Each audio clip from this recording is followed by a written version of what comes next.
Okay TV this is Kavya today news updates ఇప్పుడు చూద్దాం.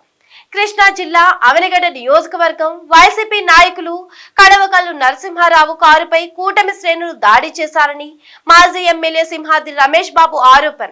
మచిలీపట్నం ఎన్నికల కౌంటింగ్ కేంద్రం సమీపంలో జరిగిన ఘటన. నియోజకవర్గాన్ని అభివృద్ధి పరిచేందుకు కలిసి పనిచేయాలే తప్ప ఇటువంటి అరాచకాలకు పాల్పడరాదని సూచన. ముందుగా నాకు ఈ నియోజకవర్గంలో వైఎస్ఆర్ కాంగ్రెస్ పార్టీ పోటీ చేస్తున్నాను.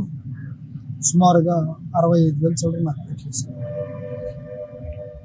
ఈ ఓట్లు వేసిన ప్రతి ఒక్కరికి ముఖ్యంగా ధన్యవాదాలు చెప్తూ, అదేవిధంగా జనసేన పార్టీకి భారీ మెజారిటీ ఇచ్చి ఆంధ్ర రాష్ట్రంలో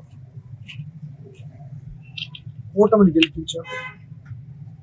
వాళ్ళకు కూడా ధన్యవాదాలు చెప్తూ, ఈరోజు ఎలక్షన్ కౌంటింగ్ కాడికి వెళ్ళి నేను 1 గంట ఆ ప్రాంతాల్లో వచ్చేసాను. మా ఏజెంట్లు వీళ్ళందరూ అక్కడే ఉన్నారు. హరి డ్రైవర్ దానికి కారుకి కౌంటింగ్ కొంత అయిన తర్వాత వాళ్ళు బయలుదేరి వస్తుంటే బందర దగ్గర కాళికనపేట దగ్గరలో కారు ఆపి రాళ్లతో కొట్టి, ముందు ఒక రాయితో కొట్టి, వెనకాల రాయితోనే గిట్టిలోనే ఉంది కొట్టి అలర్ట్ చేయన్నారు. ఒక పోలీస్ వారు ఒక ఆయన అడ్డం వస్తే ఆయన దగ్గర లాఠీ తీసుకుని ఆయన కూడా కొట్టారంట. ఇదంతా మా వాళ్ళు చెప్పారు మాకు.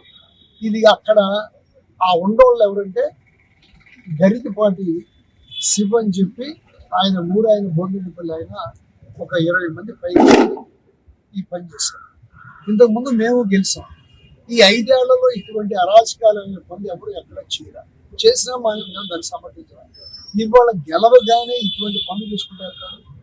ఎలక్షన్ అనేది మీకు ప్రజలు ఓట్లు వేశారు, ప్రజల మన్నలను మీరు పొందండి, వాళ్ళతో మళ్ళీ ఓటేయించుకునే ప్రయత్నం చేయాలి తప్ప ఇటువంటి అరాచకాలు ఎవరైనా కొడదామని సృష్టించడం, దాంట్లో నరసింహారావు ఉన్నాడా, మీ వాన్ ఎక్కడ ఉన్నాడని చెప్పి ఆ కారు డోర్లు తీసి ఎక్కడ ఉంది, అది సభం కాదు.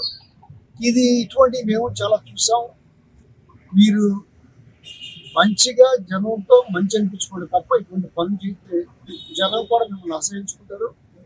ఇది మేము పోలీసు వారికి ఈ కేసు వాళ్ళ రిపోర్ట్ ఇస్తున్నాం. దీన్ని చూడమని చెప్తున్నాం. అన్ని చోట్ల ఇదే పద్ధతిలోకి వెళ్తున్నారు. ఇప్పుడు గెలుపు అనేది, ఓటం అనేది సర్వసాధారణమైన విషయం. ప్రజలకి నచ్చినప్పుడు గెలిపిస్తారు, ప్రజలకు నచ్చినప్పుడు తిరస్కరిస్తారు. మేము ఎందుకు నచ్చలేదు మాకు ఇంకా తెలియదు. మేము దాని గురించి ఆలోచన చేసుకోవాల్సి ఉంది. మీరు నచ్చారు కనుక జాగ్రత్తగా ప్రజలతో కలిసి పనిచేయాలి తప్ప ఇటువంటి పనులు చేయొద్దని చెప్పి